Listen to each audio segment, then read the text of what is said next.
Istirahatkan. Untuk amanat, istirahat di tempat. Gerak.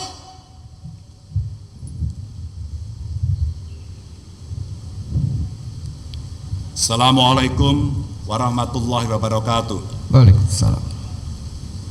Selamat pagi, salam sejahtera untuk kita semua. Om Swastiastu, Namo Buddhaya, Rahayu. Hadirin sekalian, dalam peringatan hari jadi ke-72 Provinsi Jawa Tengah ini, kita sama-sama menerima pukulan yang menyakitkan dengan ditangkapnya Bupati dan beberapa pejabat yang ada di Kabupaten Pemalang beberapa hari yang lalu. Ada noda yang terlempar ke muka kita, ada pengkhianatan yang kita terima pada hari yang mestinya kita merasa bangga dan bahagia. Sebenarnya apa sih susahnya untuk tidak korup? Kalau pengen kaya, ya jangan jadi pejabat. Sekali lagi saya ingatkan, siapapun Anda kalau ingin kaya jangan bermimpi jadi pejabat. Karena jabatan bukan jalan untuk mencari kekayaan. Ini adalah ruang pengabdian. Kalau Anda pejabat, berlakulah sewajarnya. Karena kita dituntut untuk adil sejak dalam pikiran, apalagi dalam perbuatan. Silakan diingat saat kita bersumpah ketika dilantik untuk menerima jabatan ini. Bukan lagi nama anak, bukan lagi nama istri atau orang tua, tapi nama Tuhan yang kita sebut. Demi Allah, saya bersumpah bahwa saya akan memenuhi kewajiban saya sebagai kepala daerah dengan sebaik-baiknya dan seadil-adilnya. Di sana juga disampaikan akan memegang teguh Undang-Undang Dasar 45 dan menjalankan segala undang-undang dan peraturannya dengan seluruh-seluruhnya, serta berbakti pada masyarakat, nusa dan bangsa. Sesuatu yang sangat jelas sekali. Jika Tuhan saja diingkari, apalagi yang mau didustakan? Bapak Ibu, saudaraku sekalian, saya cuma bisa mengingatkan, apapun pekerjaan kita, mari kita jalankan sebaik-baiknya. Jaga kehormatan. Jangan lantas karena punya jabatan membuat kita lupa daratan. Kadang saya malu ketika melihat ketulusan dari kerja seorang petani, melihat kegigihan para kuli bangunan, menyaksikan ketelitian para penyapu jalanan, dan beberapa kita lihat masih banyak sebenarnya ASN-ASN yang teguh memegang integritas. Beberapa hari lalu waktu ngobrol dengan petani bawang putih yang ada di Kabupaten Tegal, saya geregel Bapak Ibu. Bertahun-tahun mereka dihajar habis oleh bawang putih impor. Bertahun-tahun mereka tidak berdaya, tapi tetap saja mereka tidak ada yang menyerah. Mereka melawan sebisa-bisanya dengan pergi ke sawah, menanam sebanyak-banyaknya, merawat sebaik-baiknya, lalu panen, dan kemudian mereka kembali kalah. Keyakinan mereka sebenarnya cuma satu saja, bawang putih lokal akan kembali menemukan kejayaannya pada masa berikutnya. Karena pada masa silam sejarah itu pernah mereka torehkan. Karena kualitasnya yang sebenarnya jauh lebih baik. Kalau saudara-saudara kita para petani berani berjuang habis-habisan seperti itu, kita dosa besar Bapak Ibu jika cuma diam saja. Apalagi selama ini Jawa Tengah jadi provinsi dengan produksi bawang putih yang terbanyak secara nasional. Dan alhamdulillah, kemarin kita meluncurkan learning center bawang putih yang ada di Kabupaten Tegal, dibantu Bank Indonesia, IPB, dan pemerintah Kabupaten Tegal. Dan banyak kemudian dari kita yang berkontribusi untuk mensukseskan ini. Dengan pendampingan gotong royong seperti ini, kita harapkan bawang putih akan kembali menemukan masa-masa indahnya, masa-masa emasnya. di tengah situasi dunia yang tidak menguntungkan. Bapak Ibu hadirin sekalian, itulah harga diri. Tetap berjuang meski terus tersakiti. Bukan justru menyakiti yang sedang berjuang. Masih banyak sekali pekerjaan rumah yang mesti kita selesaikan. Ada infrastruktur, ada perekonomian, sosial budaya, sumber daya manusia, termasuk tentu teknologi. Apalagi pasca 2 tahun kita digerus oleh pandemi ini. Untuk infrastruktur umpama kita masih berikhtiar terus. Jalan misalnya, alhamdulillah 2.404 km jalan provinsi kita berada di 90% kurang lebih jalan itu baik kondisinya. Di musim kemarau ini perbaikan langsung kita genjot, minimal sampai akhir tahun kondisi jalan provinsi yang baik bisa kita dorong sampai 95%. Tinggal kita mengajak kawan-kawan bupati, wali kota, desa untuk merapikan jalan pada wilayahnya. Dan kami terus berkomunikasi dengan pusat agar jalan nasional yang ada di Jawa Tengah pun menjadi baik.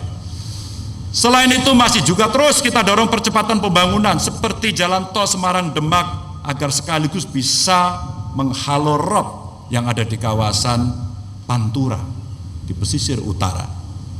Termasuk kemarin tanggul yang kita buat di Pekalongan dan kabupaten kotanya. Ini ikhtiar-ikhtiar kita Bapak Ibu. Sekali lagi kita mesti layani masyarakat dengan baik dan jangan khianati mereka. Dan mengapa infrastruktur ini menjadi begitu penting? Karena salah satu syarat utama pembangkitan ekonomi ya lewat pembangunan infrastruktur. Di Kabupaten Magelang kemarin misalnya saya tengok, tahun lalu kita serahkan bantuan gubernur kurang lebih 7/4 miliar untuk pembangunan jembatan. DPRD menyetujui, kami dengan Pak Wagub saling berganti tugas untuk bisa mengontrol semuanya itu. Dan disinilah kemudian betapa terasa jembatan tersebut jadi kunci lalu lintas menuju pasar yang ada di Senowo, sekaligus jadi akses evakuasi seandainya Merapi mengalami batuk-batuk atau eksplosi. Begitu jembatan selesai dibangun, alhamdulillah pendapatan asli desa naik dan penjualan pedagang meningkat di sekitar sana. Pengungkit Bapak Ibu. Tapi yang perlu kita catat, pembangunan infrastruktur bukan sekedar soal keindahan atau kemegahannya, tapi seberapa besar dampak kemakmuran yang bisa kita rasakan pada masyarakat. Outcome. Ini belum lagi soal pembangunan bandara yang alhamdulillah untuk yang di Blora, yang ada di Purbalingga, seminggu sekali sekarang mulai kita uji coba. Mudah-mudahan ini juga bagian ikhtiar kita untuk membangkitkan ekonomi. Ada juga beberapa kawasan industri yang sedang kita siapkan, terutama di beberapa tempat yang ada di Pantura seperti yang ada di Batang. Desa wisata serta waduk sebagai penunjang utama sektor pertanian. Dan alhamdulillah dengan segala kekuatan yang kita miliki tersebut, setelah kasus COVID-19 berlangsung pelan-pelan mulai menurun, kondisi perekonomian Jawa Tengah terus mengalami peningkatan dari 5,12% pertumbuhannya pada kuartal pertama tahun 2022 menjadi 5,66% pada kuartal kedua.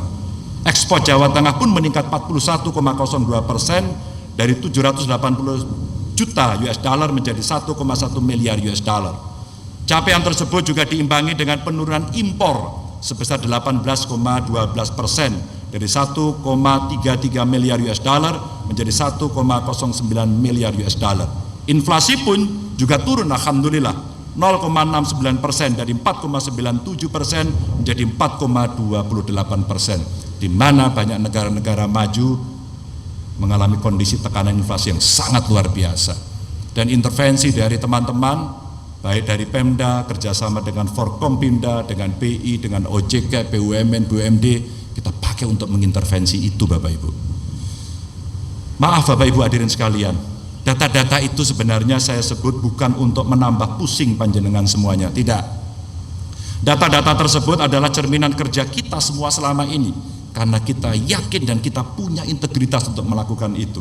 Bukan cuma kerja pemerintah saja sebenarnya. Ini adalah capaian kerja seluruh elemen yang ada di masyarakat. Ya, pedagang, petani, bupati, wali kota beserta seluruh jajarannya, guru-guru, karyawan-karyawan pabrik, ada juga pelaku UMKM yang sangat gigih, pengusaha, penjaga-penjaga kafe. Ada juga teman-teman kita sopir, tukang ojek, pegiat wisata, dan siapa saja yang berjuang untuk perbaikan keadaan. Mereka mencoba itu semuanya. Bagi saya kerja keras itulah kado terindah dalam perayaan Hari Jadi Jawa Tengah yang ke-72 ini. Tapi Bapak Ibu hadirin sekalian, sak bejo bejaning wong lali, isih bejo wong kang eling lan waspada. Meski terdengar klise, tapi itulah petuah yang paling baik agar kita jangan lupa untuk memperkuat diri. Pasca pandemi ini dunia bergerak semakin gila, volatility, uncertainty, semua terjadi hari ini. Kemajuan teknologi semakin cepat, komunikasi semakin tak terbatas dimensi, persaingan hingga perselisihan gampang terjadi. Hati-hati. Bukan hanya level keluarga, tapi juga level antar negara.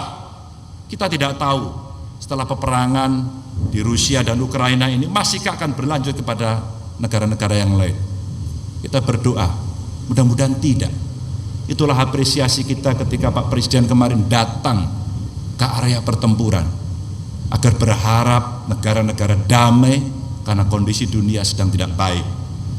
Tapi yang kita tahu saat ini dunia mengalami gejolak yang sangat luar biasa. Harga pangan naik, energi naik, dan ini memicu kenaikan segala macam barang produksi, terutama harga-harga.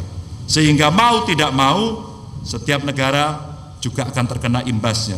Mari tetap eling lan waspodo agar kita bisa melakukan lompatan besar ketika negara-negara lain tidak bisa melakukan banyak pekerjaan. Yang petani, ayo jangan cuma jadi petani biasa-biasa saja. Yang pelaku UMKM, pengusaha tambak, nelayan, guru, pelajar dan mahasiswa, ayo kembangkan apa yang saat ini kita punya. Para ilmuwan silakan untuk turun gunung membantu.